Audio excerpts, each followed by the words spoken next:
Hi சொந்தங்களே, எல்லோரும் எப்படி இருக்கீங்க? முருகர் அருளால் நாங்கள் ரொம்ப நல்லா இருக்கோம். வாரம் வாரம் நான் முருகர் வேலுக்கு அபிஷேகம் பண்ணுவேன். இந்த வாரமும் பண்ணியிருக்கேன். அந்த வீடியோ தான் உங்கள் கூட ஷேர் பண்ணியிருக்கேன். வாங்க வீடியோக்குள்ளே போகலாம்.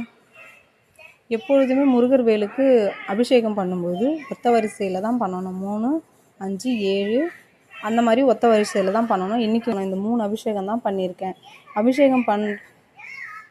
அபிஷேகம் பண்ணுற இந்த நல்ல நேரத்தில் முருகர் என்னோடய வாழ்க்கையில் நடத்தின ஒரு அதிசயத்தை தான் உங்கள்கிட்ட நான் ஷேர் பண்ணிக்க போகிறேன்.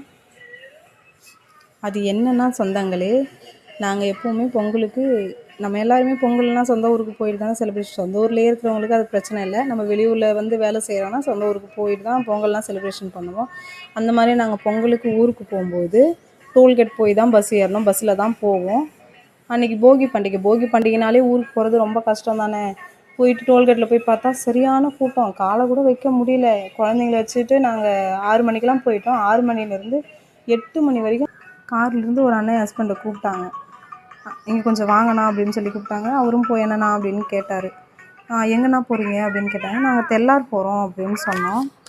நானும் அங்கே தானே போகிறேன், நீங்களும் எங்கள் கூடயே வந்துருங்கண்ணா அப்படின்னு சொல்லிவிட்டு அவர் கூப்பிட்டாரு. எனக்கு ஒரே பயமாயிடுச்சுங்க. நம்ம வேறு குழந்தைய வச்சுட்ருக்கோம், முன்ன பின்ன தெரியாதவங்க கூட நம்ம எப்படி பஸ்ஸில் காரில் ஏறி போகிறது அப்படின்னு சொல்லிட்டு நின்றுட்டுருக்கோம். நான் பயப்படுறத பார்த்துட்டு அந்த அண்ணன் உடனே அம்மா இங்கே வாமா அப்படின்னு கூப்பிட்டாரு.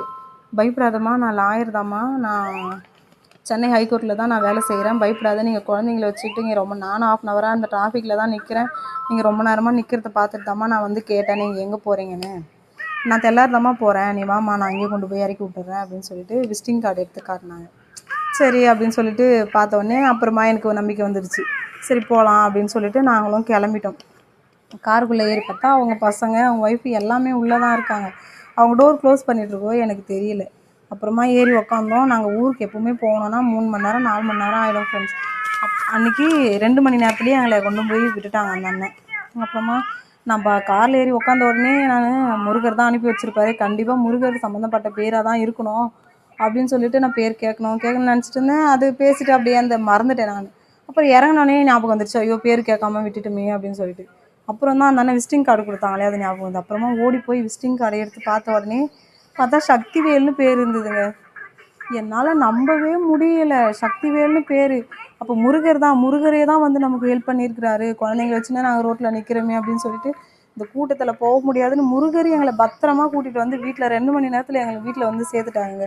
அது மட்டும் இல்லை, அந்த அண்ணன் கிளம்பும்போது மறுபடியும் ரிட்டன் எப்போம்மா ஊருக்கு போவீங்க அப்படின்னு கேட்டாங்க. நாம் பொங்கல் முடிஞ்சு மறுநாள் கிளம்பிடுவோண்ணா அப்படின்னு சொன்னேன். நானே வந்து பிக்கப் பண்ணிக்கிறேம்மா, கூட்டும் போகிறேம்மா அப்படின்னு சொன்னாங்க. இல்லைண்ணா பரவாயில்லண்ணா. அப்புறமா சரி பரவாயில்லண்ணா அப்படின்னு சொல்லி நாங்களும் வழி அனுப்பிச்சிட்டோம். அவங்களும் கிளம்பிட்டாங்க. பார்த்தா பொங்கல் முடிஞ்சு மறாவது நாள் ஈவினிங் இருக்கும். ஈவினிங் 2 மணிக்கு கரெக்டாக ஃபோன் பண்ணுறாங்க.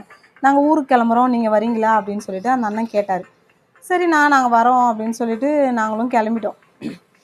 அந்த மாதிரி இதை ஏன் உங்ககிட்ட ஷேர் பண்ணுறேன்னா, நம்ம எவ்வளோ பெரிய கஷ்டத்தில் இருந்தாலும் நமக்கு ஓடி வந்து முருகர் கண்டிப்பாக உதவுவாருங்க. அவரை நம்ம முழுசாக நம்பினோம்னா கண்டிப்பாக முருகர் நம்மளுக்கு ஹெல்ப் பண்ணுவார். அதனால் இதை நான் உங்கள்கிட்ட சொல்லவே ஆகணும்னு சொல்லிட்டு இந்த அபிஷேகம் பண்ணுற நல்ல நேரத்தில் உங்கள்கிட்ட சொல்லி நான் ஷேர் பண்ணிக்கணும்னு ஆசைப்பட்டேன். முருகரை நம்ம கண்டிப்பாக நம்பிட்டோம்னா முருகர் நமக்கு கண்டிப்பாக துணை இருந்து நமக்கு எல்லா ஹெல்ப்பும் பண்ணுவாருங்க. நம்ம முதல்ல அவரை நம்பணும். அவரை நம்பிட்டோம்னா எல்லா